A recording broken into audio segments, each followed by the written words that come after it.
Your father is the most valuable person in your life. Irrespective of who he is, with all of his flaws and all of his mistakes, he is your father. And I don't know what else to say.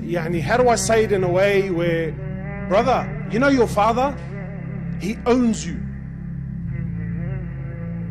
You know your father? He owns you. You know what he owns you means? He owns you. He owns your clothes. He owns your shoes. He owns your money. You know your money? If your father, I'm not encouraging fathers, I'm just giving you, if your father took every single dollar you own, you have nothing in front of Allah. You have nothing in the Islamic courtroom. You have nothing, because he owns you. He owns your wealth. He owns your clothes. He owns everything about you. He owns you. That's your dad. And don't ever think in your life that any man on this earth will ever love you and care for you and want goodness for you more than your father. Impossible. I'll challenge anyone.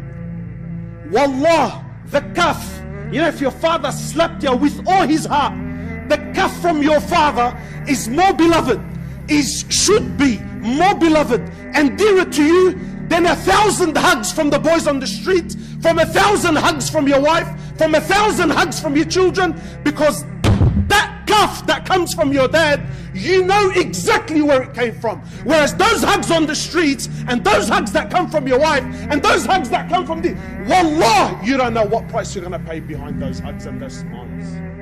But whereas with your dad, you know exactly that when he whacked me, as much as it hurts, you know it came from the core of his heart for your goodness only.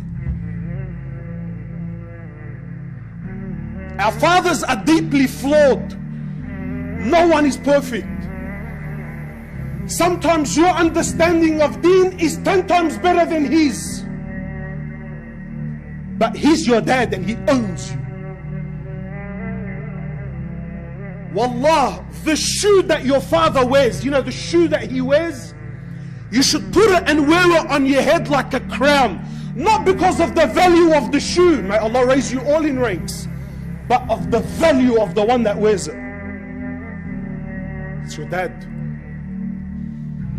And it is unbelievably selfish that a young man comes and says to me, but why can't I do what I want? Wallah, brother, I got news for you. You, my brother, and you, my sister, you didn't fall from the sky.